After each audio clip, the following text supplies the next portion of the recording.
जीवन में प्रेरणादायक कहानियों का एक अलग ही महत्व है। जीवन में अक्सर ऐसे क्षण आते हैं जब हम स्वयं को निराश के भंवर में फंसा पाते हैं। ऐसे में किसी के बोले गए प्रेरक शब्द या किसी द्वारा लिखे गए प्रेरक वाक्य या फिर प्रेरणादायक कहानियां हमें निराश के उस भंवर से बाहर निकालकर नए जोश का संचार कराती है। मिस्टीरियस यूनिवर्स में आपका स्वागत है।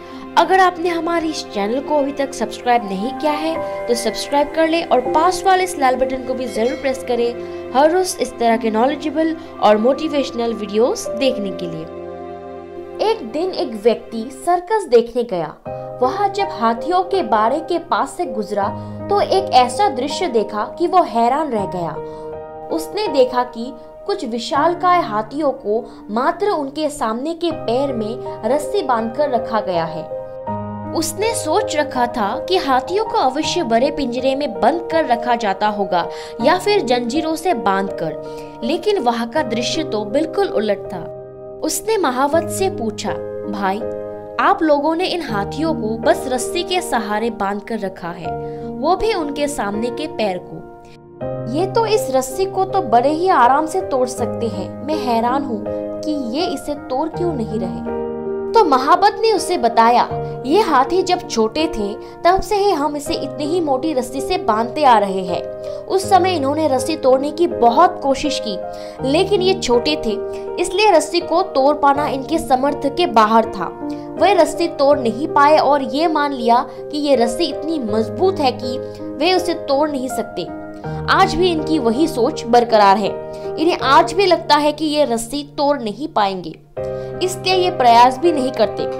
ये सुनकर वो व्यक्ति अवाक रह गया। तो हमें इस कहानी से क्या सीख मिलती है? दोस्तों, उन हाथियों की तरह हम भी अपने जीवन में नकारात्मक सोच रूपी उस रस्सी से बंध जाते हैं। जीवन में किसी काम में प्राप्त हुई असफलता को हम मस्तिष्क में बिठा लेते हैं और यकीन करने लगते हैं कि एक बार किसी काम में असफल होने के बाद उसमें कभी सफलता प्राप्त नहीं होगी। इस नकारात्मक सोच के कारण हम कभी प्रयास ही नहीं करते हैं। आवश्यकता है कि इस नकारात्मक सोच से बाहर निकलने की, उन कमियों को पहचान कर दूर करने की जो हमारी असफलता का कारण बनी। नकारात्मक सोच हमारी सफलता में सबसे बड़ी बाधक है। इसलिए नकारात्मक सोच यानी निगेटिव थिंकिंग रूपी जंजीर को तोड़कर हमें सकारात्मक सोच यानी पॉजिटिव सोच को अपनाना चाहिए और जीवन में प्रयास कभी नहीं छोड़ना चाहिए, क्योंकि प्रयास करना सफलता की दिशा में कदम बढ़ाना है। तो दोस्तों, आज के वीडियो में बस इतना ही था। मिलते हैं अगले वीडियो पर, तब तक के लिए धन्यवाद।